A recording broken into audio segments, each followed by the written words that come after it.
Every culture has a story about where we came from. Some say we were formed from clay, others say we descended from the stars. But what if the answer has been beneath us the whole time? What if the first intelligence on Earth did not walk on land, but swam in the deep? This is the first file in a 3-part investigation. We are going to explore the possibility that the Anunnaki, the gods of ancient Sumer, the beings who were said to have shaped humanity, may have originated not in the sky, but in the ocean, and that their memory has been preserved in the most unlikely of places. Welcome to Mysterious Encounters. Today, we begin a journey into the deep. We will trace the threads that connect ancient mythology, dolphin intelligence, the Sumerian god Enki, and the possibility that the first gods were not extraterrestrials, but aquatic beings who came from the water. This is the first episode of a 3-part series. We call it the Aquatic Hypothesis. In Sumerian mythology, there is a god named Enki. He is the god of water, of wisdom, of creation. He is depicted with water flowing from his shoulders.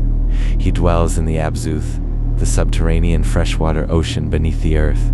He is the one who created humanity. But here is where it becomes interesting. Enki is not described as a sky god. He does not rule from the heavens. He does not descend from the stars. He emerges from the water. He is the keeper of the deep, and he is the one who shares knowledge with humanity. In some traditions, Enki is associated with the serpent, in others, with the fish. And in some interpretations, he is connected to beings that are neither fully human nor fully aquatic. Beings that are said to have come from the ocean, to have taught humanity the arts of civilization, and then to have returned to the water. This is the first thread. Now we turn to the dolphin. Dolphins are among the most intelligent beings on Earth. They have complex social structures. They communicate with a language we have not yet deciphered.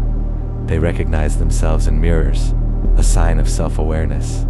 But there is something else. In Greek mythology, dolphins were associated with the god Apollo. They were seen as guides to the afterlife. They were depicted as carrying souls across the water. In Minoan art, dolphins appear frequently, often in sacred contexts. In ancient Egypt, they were associated with the goddess Isis in Sumer. There are depictions of fish-like beings in religious contexts. These are not mere decorations, they are symbols. And the symbol of the dolphin appears in cultures that are separated by thousands of miles and thousands of years. What did they all see? What did they all know? Now we must ask the question, is it possible that dolphins were once viewed as messengers? Beings that carried knowledge from the deep to the surface? Some researchers have suggested that early human encounters with dolphins may have shaped the myths of sea gods and aquatic beings. Dolphins are curious. They approach humans. They have been known to guide ships, to rescue swimmers, to communicate in ways that seem intentional. To ancient peoples, these encounters would have been profound. They would have seen the dolphin as a being that was almost like them, but not quite. And they would have wondered, where do they come from? What do they know, and why do they seem to be watching us?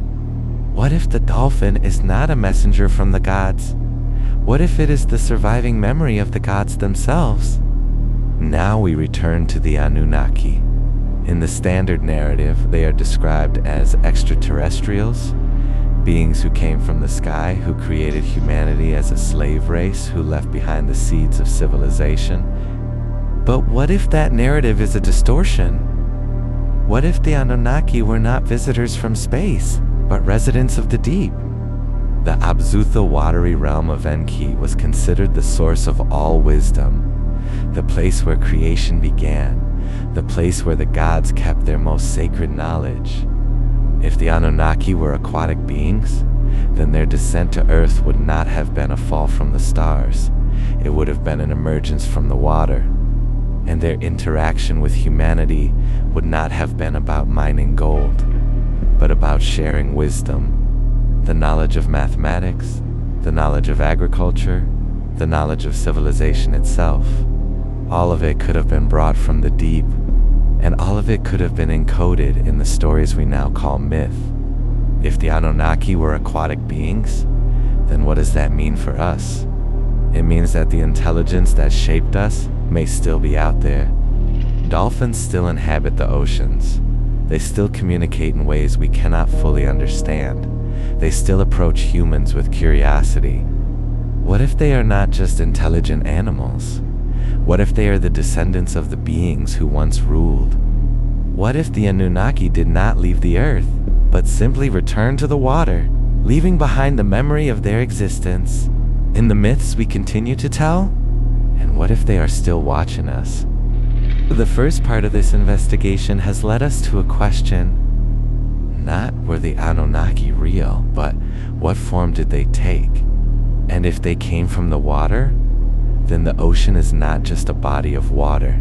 It is a living archive, containing the memory of beings who may have shaped us, and who may still be waiting for us to remember. Next time on the Aquatic Hypothesis Part 2, the symbols in the water, we will investigate the recurring symbols that connect aquatic beings, serpent gods, and the flood myths that appear across every culture. The archive is never closed, and the deep is still calling. Until next time, keep looking beneath the surface.